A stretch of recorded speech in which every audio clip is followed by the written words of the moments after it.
कुछ ऐसा संयोग बना, विदुर जी ने प्रश्न पूछा है और फिर मैत्री महर्षि ने बहुत सुंदर तरीके से उन्हें बताया कि किस प्रकार से ब्रह्मा जी ने मैथुनी सृष्टि का निर्माण किया है। दाहिने भाग से महाराज मनु हुए, बाएं से देवी शत्रुपा।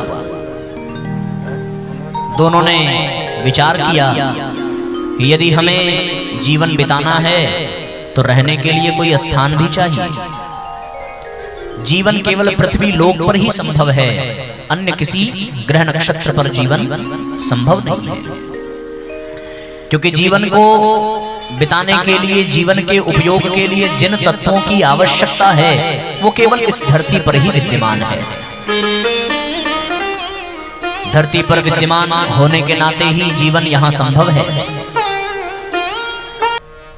महाराज मनु और शत्रुपा दोनों ने जीवन की सृष्टि को प्रारंभ किया। प्रश्न ये आया कि जीवन कहां बीते। धरती पर ही जीवन संभव है, पर धरती रसातल में है। हिरण्याक्ष नाम का असुर धरती को चुरा ले गया है। ब्रह्मा जी ने विचार किया कि धरती को कैसे मुक्त कराएं। सोचते सोचते ही उनकी नाक में खुजली हुई, जोर से छींक आई और छींकते ही स्वयं नारायण वाराह के रूप में अवतरित हुए। बोलिए वाराह भगवान की। वाराह भगवान अवतार लेकर के आए, हिरण्याक्ष का वध किया और धरती का उद्धार किया। धरती पर मनु और शत्रुपा ने अपना जीवन प्रारंभ किया। मनु और शत्रुपा के संयोग से 2 पुत्र और 3 पुत्रियां हुई। पहला पुत्र हुआ उत्तानपाद, दूसरा हुआ प्रियव्रत, 3 पुत्रियां हुई देवहूति, आकुति और प्रसूति। सबसे पहले उन्होंने अपनी पुत्री देवहूति का विवाह निश्चित किया। ब्रह्मा जी के ही पुत्र हैं कर्दम ऋषि। कर्दम ऋषि के पास भगवान आए। उन्होंने आकर के कहा कि तुम विवाह कर लो। कर्दम ने कहा कि प्रभु, विवाह से ऊपर उठ करके मैं आपको पाने के लिए सन्यासी बनकर के जीवन जी रहा हूं। सन्यासी से फिर गृहस्थी बनूं। भगवान ने मुस्कुराते हुए कहा, मुझे ही पाना चाहते हो। मैं तुम्हें गृहस्थी इसलिए धारण करने को कह रहा हूं क्योंकि मैं तुम्हारे यहां पुत्र बनकर के आऊंगा। कर्दम ऋषि बड़े प्रसन्न हुए। अरे वाह, आपको ही पाने के लिए मैं तप कर रहा हूं और आप जब पुत्र के रूप में मिल रहे हैं तो फिर मुझे गृहस्थी स्वीकार करने में कोई समस्या नहीं है। भगवान ने कहा कि महाराज मनु अभी अपनी पुत्री का रिश्ता लेकर के आएंगे, तुम शादी के लिए हां कर देना। लेकिन हां, तुरंत हां मत करना, पहले 3 बार मना करना, नहीं तो सोचेंगे कि कैसा आदमी है, इतना पागल हुआ है शादी करने के लिए। तो कर्दम ऋषि ने कहा कि बिल्कुल निश्चिंत रहिए प्रभु, नाक नहीं कटने देंगे, हम भी एकदम। महाराज मनु आए और महाराज मनु आए तो उनके साथ अपनी पुत्री भी ले आए, देवहूति को। मुंह दिखाई रस्म भी इसी समय हो जानी चाहिए। रथ से उतरे, अपनी पुत्री को साथ लिया, कर्दम ऋषि के आश्रम में पहुंचे। कर्दम ऋषि के सामने प्रस्ताव रखा कि मैं अपनी पुत्री का विवाह आपसे करना चाहता हूं। कर्दम ऋषि ने कहा कि मैं नहीं करूंगा, नहीं करूंगा, नहीं करूंगा, हाँ अब करूंगा। तो महाराज मनु ने कहा कि ये क्या तमाशा है, आप 3 बार कहते हैं नहीं करूंगा। बोले हमारे भगवान ने ये कहा है कि पहले 3 बार मना करना, पर इतना समय कौन बर्बाद करे। और पता चला पहली बार मना करने पर आप मान गए और शादी ना हुई तो फिर हमें भगवान की प्राप्ति नहीं होगी। इतने भोलेपन वाले स्वभाव को देख करके भगवान के आंखों से आंसू गिरे और उस आंसू के गिरने से ही बिंदुसार तीर्थ की रचना हुई। कर्दम ऋषि ने देवहूति की परीक्षा ली है। देवहूति को बैठने के लिए उन्होंने आसन दिया। पति के सामने आसन पर बैठना ये भी पति के सम्मान में कमी लाना होगा, है ना। देवहूति खड़ी है, पर जब कर्दम ऋषि ने आसन प्रदान किया तो आसन पर बैठ करके वो अपमान भी नहीं करना चाहती, क्योंकि पति के बराबरी पर बैठना उनको शोभा नहीं देता, ऐसा उनका मानना है। यद्यपि पत्नी का स्थान तो पति के वामांग में है, फिर भी वो पति को सम्मान देने के लिए पति के बराबर वाले आसन पर नहीं बैठना चाहती। लेकिन यदि वो ना बैठे तो पति की प्रथम आज्ञा का उल्लंघन भी होगा, इसलिए वो बैठी जमीन पर और पति द्वारा दिए गए आसन पर अपना हाथ रखा और हाथ रख करके पति के आज्ञा का पालन भी किया।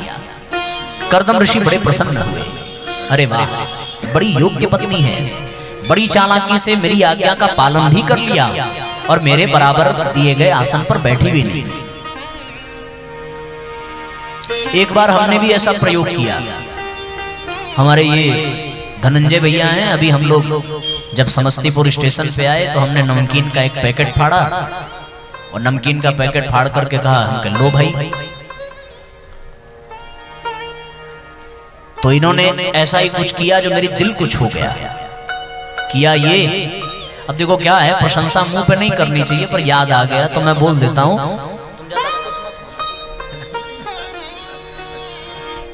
तो दादी इन्होंने क्या किया कि इन्होंने नमकीन का पैकेट ले लिया, हम इनके हाथ में दे रहे थे, तो ये विवेक मुझे बड़ा अच्छा लगा। नमकीन का पैकेट पूरा लिया इन्होंने, फिर मेरी हाथ में दिया। जब हम खा लिए तब इन्होंने ग्रहण किया। ऐसा संस्कार सिखाने से नहीं आता। हमने अपना कर्तव्य निभाया कि बिना उनको दिए नहीं खाएंगे, इन्होंने अपना कर्तव्य निभाया कि जब तक हम नहीं खाएंगे तब तक ये नहीं खाएंगे। अब ये चीज दिल में उतर गई। हम लोग स्टेशन पे बैठे थे, अब कितनी बात बताऊं, तो स्टेशन पर बैठे थे तो वहां की कुर्सी पर, अब हमारे बराबरी पर हमने इनको कहा कि बैठ जाइए, तो ये बैठे जमीन पर, मुकरू मुकरू जैसे बैठते हैं। तो हमने कहा यार ऊपर बैठो। मैं तो समझ रहा हूं कि ये क्यों नहीं बैठ रहे हैं, ये नहीं समझ रहे हैं कि हम नहीं समझ रहे हैं। तो समझ के समझ को समझो, समझना भी एक समझ है। समझ के जो ना समझे मेरी समझ में वो ना समझ है। तो कुल मिलाकर के मर्यादा का उल्लंघन भी ना हो और आज्ञा भी रह जाए, ऐसा क्रम देवहूति ने किया। और उसके बाद उनका विवाह हुआ। पत्नी ने पति की सेवा की बहुत वर्षों तक। उसके बाद फिर उनकी सेवा से प्रसन्न होकर के महाराज कर्दम ऋषि ने उन्हें बहुत प्रेम किया है। उन दोनों के संयोग से 9 कन्याएं जन्म लेकर के आई। वो 9 कन्याएं बड़ी सौभाग्यशालिनी हैं। ये 9 शक्तियां ही हैं, 9 शक्तियां, 9 कन्याएं। महर्षि कर्दम 9 कन्याओं के उत्पत्ति के पश्चात पुनः संन्यास को धारण करने जा रहे थे।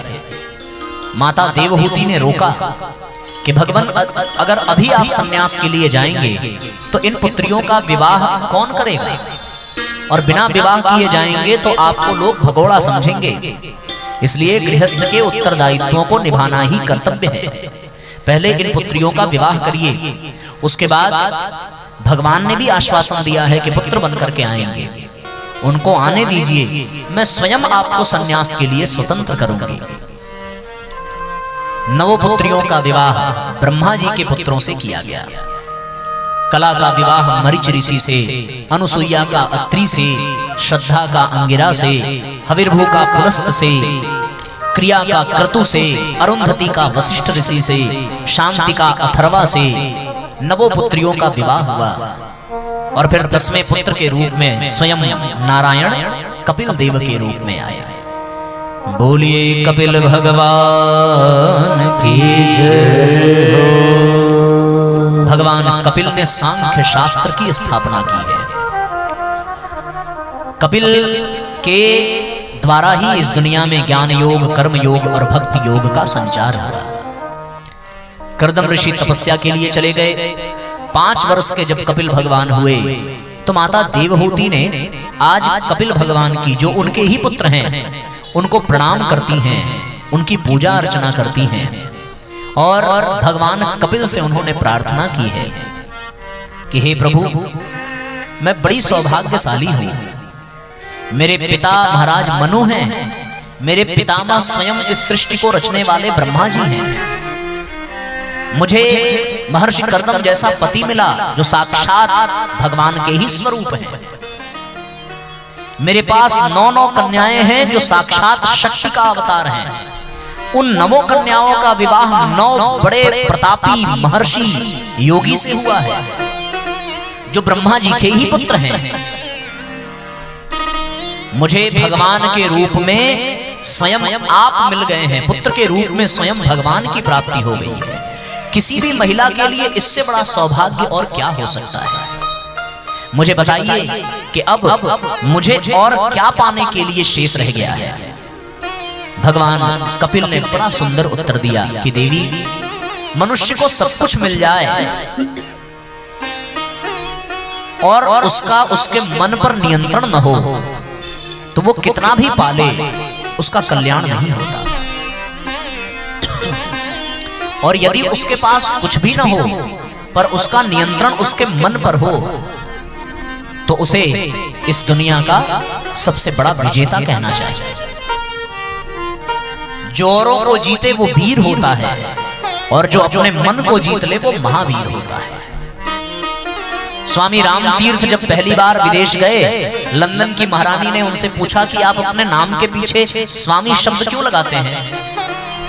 तो उन्होंने कहा, इसलिए लगाता हूं क्योंकि मैं अपने आप का स्वामी हूं। पूछा कैसे?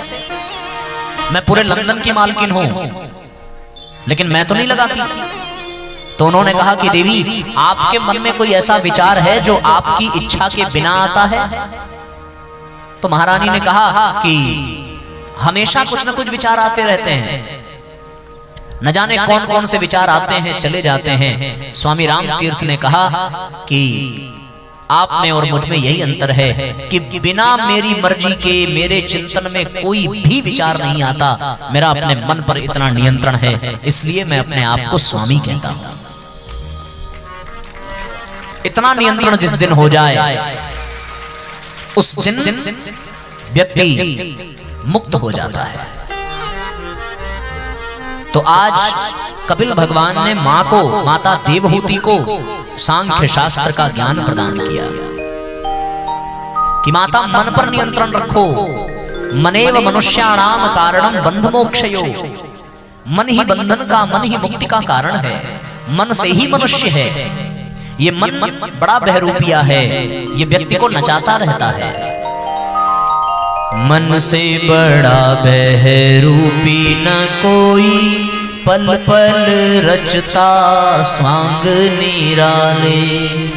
माया मोह के जाल फंसे वो, पड़ जाए जो मन के पाले। मन के बहकावे में ना आ, मन राह भुलावे भ्रम में डाले। तू इस मन का दास न बन, इस मन को अपना दास बना ले। तू इस मन का दास न बन, इस मन को अपना दास बना ले। मन से बड़ा बहरूपिया कोई नहीं है। आज कुछ मन में आया, कल कुछ आएगा, परसों कुछ आएगा। मन व्यक्ति को नचाता रहता है और व्यक्ति अपने मन के अधीन होकर नाचता रहता है। भोगों में, विषयों में कुप्रवृत्तियों में, गंदी आदतों में त्वरित लाभ मिल जाए, उस चक्र में मन इन इंद्रियों का गुलाम बन करके आत्मा को नरक के गर्त में ढकेल देता है। व्यक्ति का जीवन बिल्कुल वैसा है जैसा उसका मन है। यदि वो मन का अच्छा है तो उसका जीवन भी अच्छा है, और यदि वो मन का बुरा है, दुर्योधन ने यही कहा है महाभारत में कि जानामि धर्मम नचमे प्रवृत्तिर् जानाम्य धर्मम नचमे निवृत्ति ही। मैं धर्म को जानता हूँ पर धर्म में मेरी प्रवृत्ति नहीं हो पा रही है। मैं अधर्म भी जानता हूँ पर अधर्म से निवृत्ति नहीं हो पा रही है। केनोपि देवेन हृदय स्थितेन, कोई ऐसा भीतर बैठा हुआ है जो मेरे अंदर है। यथा नियुक्तोस्मि तथा करोमि, वो मुझे जिस दिशा में नियुक्त कर देता है मैं वही करने लगता हूं। इसलिए मन के अनुसार यदि चलोगे तो जीवन बेकार हो जाएगा, क्योंकि मन का स्वभाव है नीचे की ओर गिरना। जिस प्रकार जल को कितना भी ऊपर फेंको वो जल नीचे ही बह करके आएगा, उसी प्रकार मन की वृत्ति है पतन की ओर जाना। मन को संयम पूर्वक, मन को दमन पूर्वक, मन का निग्रह करके मन को ऊपर की ओर उठाना पड़ता है। यही अध्यात्म है, यही समस्त कथा वार्ता का उद्देश्य है। हमारा मन श्रेष्ठ कार्यों में लगना चाहिए, हमारा मन श्रेष्ठ उद्देश्य में लगना चाहिए। सबसे बड़ा भजन है मन की तरंगों को मार लेना। आदत बुरी सुधार लो, बस हो गया भजन भजन। आदत बुरी सुधार लो, बस हो गया भजन। आदत बुरी सुधार लो, मन की तरंग मार लो, मन की तरंग मार लो, मन की तरंग मार लो, मन की तरंग मार लो, बस हो गया भजन भजन। आदत बुरी सुधार लो, बस हो गया भजन भजन। आदत बुरी सुधार लो, बस हो गया भजन भजन। आदत बुरी सुधार लो।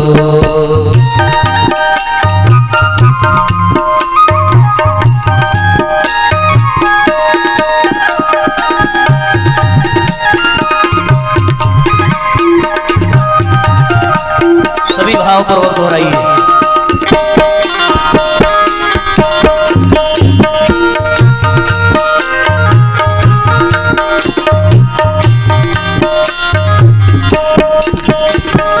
दृष्टि में तेरे दोष है दुनिया निहारती, दृष्टि में तेरे दोष है दुनिया निहारती है। ओ दृष्टि में तेरे दोष है दुनिया निहारती, दृष्टि में तेरे दोष है दुनिया निहारती है। समता का अंजनाज लो, समता का अंजनाज लो, बस हो गया भजन भजन। समता का अंजनाज लो, बस हो गया भजन भजन। आदत बुरी सुधार लो, बस हो गया भजन भजन। मन की तरंग मार लो।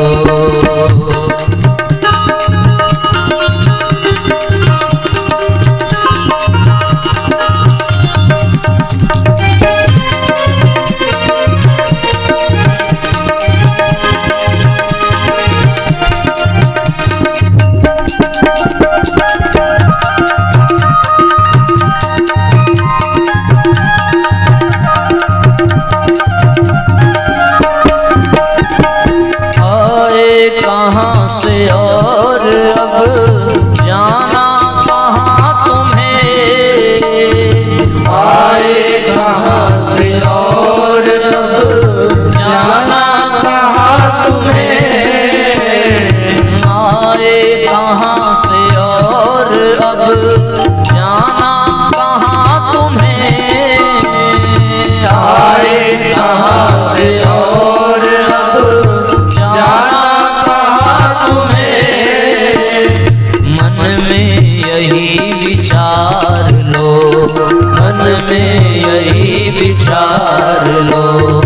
बस हो गया भजन भजन, मन में यही विचार लो। बस हो गया भजन भजन, आदत बुरी सुधार लो।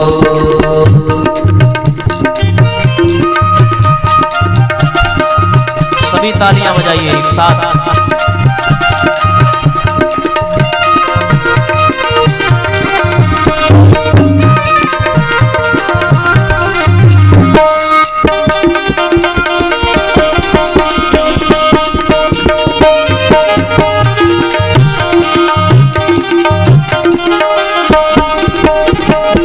कटुता मनों से त्याग दो, मीठे वचन कहो। कटुता मनों से त्याग दो, मीठे वचन कहो। कटुता मनों से त्याग दो, मीठे वचन कहो। कटुता मनों से त्याग दो, मीठे वचन कहो। वाणी का स्वर सुधार लो, वाणी का स्वर सुधार लो। बस हो गया भजन भजन, वाणी का स्वर सुधार लो। बस हो गया भजन भजन, आदत बुरी सुधार लो।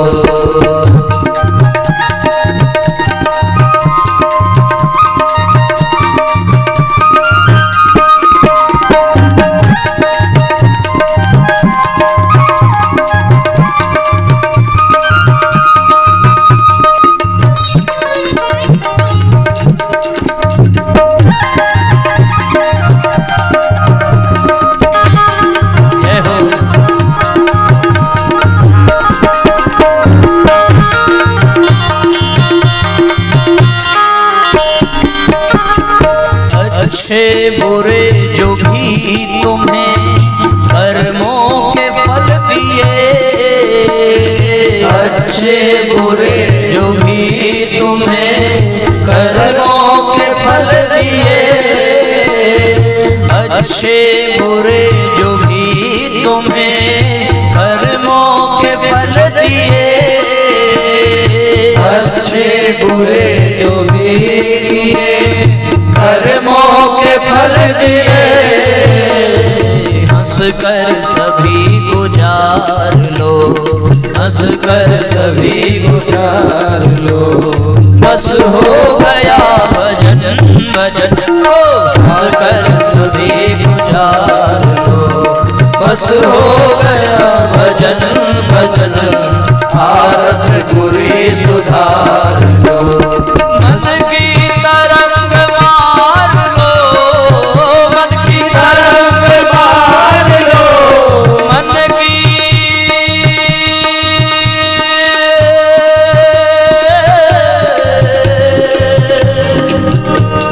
मन की तरंग मार लो, मन की तरंग मार लो। बस हो गया भजन भजन, आदत बुरी सुधार लो, आदत बुरी सुधार लो। बस हो गया भजन भजन, आदत बुरी सुधार लो, आदत बुरी सुधार लो। आदत बुरी सुधार लो। बस हो गया भजन भजन, आदत बुरी सुधार लो, आदत बुरी सुधार लो। बस हो गया भजन भजन, मन की तरंग मार लो, मन की तरंग मार लो, मन की तरंग मार लो। मन की तरंग मार लो, बस हो गया।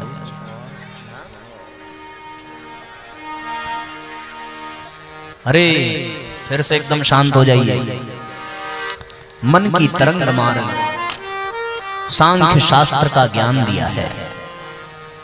उसके पश्चात माता देवहूति का उद्धार हुआ।